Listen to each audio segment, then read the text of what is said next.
Mais dans le moment actuel, il faut être extrêmement attentif à ce qui est en train de se passer en termes de critique de la démocratie. Il y a une critique qui est la nôtre, une critique qui aime la démocratie, parce qu'elle se revendique d'une philosophie politique de l'égalité.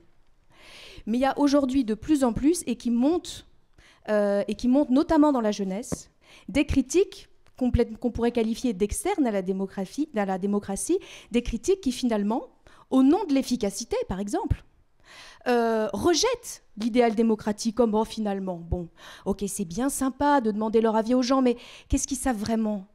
Et j'appelle votre attention là-dessus parce que je crois qu'il faut évidemment, et c'est un devoir absolu, de s'interroger sur la situation de la démocratie aujourd'hui, de dire comment on peut l'améliorer, etc., etc. Mais faire attention aussi, ce débat est essentiel, mais faire attention aussi à ne pas être instrumentalisé dans ce débat par un certain nombre de forces politiques qui remettent en cause la démocratie pour ce qu'elle est.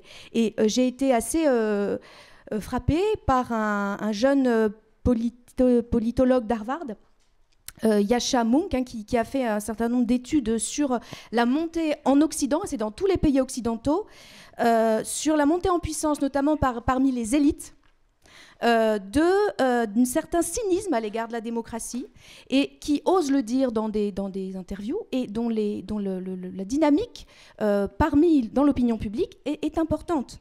Et quand on voit aujourd'hui que notre jeunesse, je ne sais plus, monsieur nous en redira certainement, mais il y a eu récemment, il y a quelques semaines, des études d'opinion sur les Français par rapport à la notion de démocratie, notamment les jeunes, on est dans un relativisme par rapport à la nécessité de la démocratie. Je pense que ça, c'est quand même important de le dire, de se le rappeler, que la démocratie, ça reste malgré tout un combat. On aurait peut-être pu penser que c'était derrière nous, comme tout un tas d'autres choses. Eh bien, ça ne l'est pas. Et il y a un certain nombre de gens qui, effectivement, disent pourquoi pas un gouvernement d'experts avec un bon chef. Ça nous rappelle un petit peu quelque chose en même temps en ce moment, mais la dynamique électorale était quand même là, hein, donc voilà.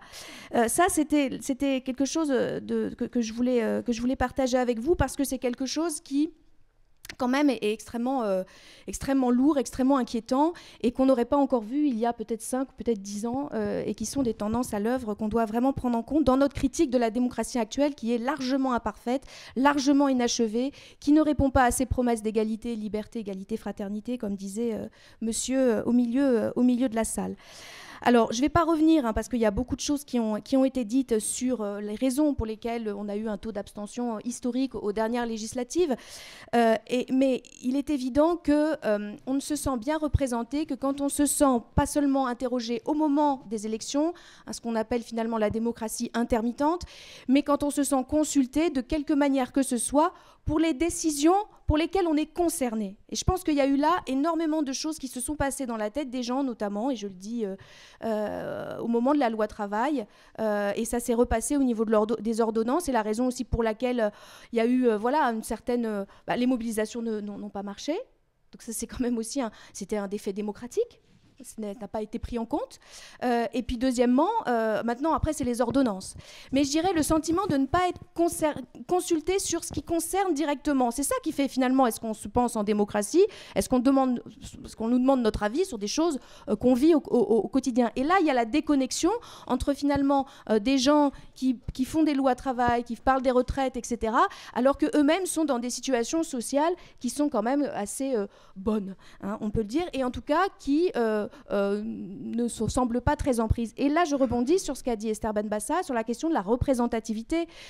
Évidemment, on ne peut pas attendre des gens du peuple qu'ils se sentent associés aux décisions quand ils pensent ou quand ils voient, parce que ce n'est pas qu'une idée, c'est aussi une réalité, que la plupart des représentants nationaux ne représentent pas l'ensemble de la sociologie de notre pays, tant en termes d'égalité femmes-hommes, parce qu'on est quand même encore minoritaire, et voilà, et aussi en termes évidemment sociologiques. Alors pour terminer, juste quelques mots sur ce que je crois qu'il faut faire, en plus de certain nombre de choses qui ont été dites, sur la démocratie participative. Je pense qu'il faut clarifier les formes de la démocratie participative. Alors, il y a eu pas mal de propositions qui ont été faites sur des conférences de consensus, mais il faut rendre, je veux dire, il faut sortir de la permanence parlementaire où l'association vient voir le parlementaire qui lui dit oui mais bon, ou il faut sortir de la pétition pour vraiment rentrer dans un travail où les associations et les citoyens puissent porter leurs propositions avec à l'écoute des parlementaires, mais que tout ça soit formalisé, que nous on puisse pas vous dire ah ouais mais mon groupe veut pas. Enfin, vous avez remarqué quand même que ces dernières années, il y a eu pas mal de fois où le groupe voulait pas, mais bon, ça s'est passé différemment. Mais ça montre aussi toutes les difficultés de tout type de débat. Je sais bien que je fais rire à ma gauche, mais voilà. Donc il faut formaliser ce genre de choses-là pour pas que ça reste soit dans des discussions individuelles, soit dans carrément des choses qui remettent en cause l'état de droit, parce qu'au bout d'un moment, quand ça devient une crispation en fait sur des rapports de force, voilà, de toute manière, personne n'en sort bien. Dernière chose que je voudrais dire par rapport à nos missions, alors il y a pas mal de gens qui interrogeaient le groupe CRCE, les élus et Parti communiste. Bon, je suis Parti socialiste aujourd'hui, donc évidemment je ne répondrai pas à ces questions, mais c'est le fait que les partis, tous les partis, doivent vraiment se réinventer dans leur façon de travailler, sans forcément tomber dans le trip naïf de l'horizontalité qui n'existe pas, mais la clarté et le fait de savoir qui décide à quel moment, sur la base de quelles propositions élaborées par qui. Deuxièmement, respect des médias, pluralisme essentiel, et je pense qu'il y a un certain nombre de véhicules législatifs qui vont arriver, qui vont poser ce genre de questions sur la table, et il faudra être extrêmement attentif. Pluralisme des médias, c'est extrêmement important pour renouveler la démocratie. Proposition sur la démocratie dans l'entreprise, parce qu'on parle beaucoup de démocratie politique ici et des institutions, mais il faut aussi qu'on élargisse le champ à comment les gens participent dans leur entreprise.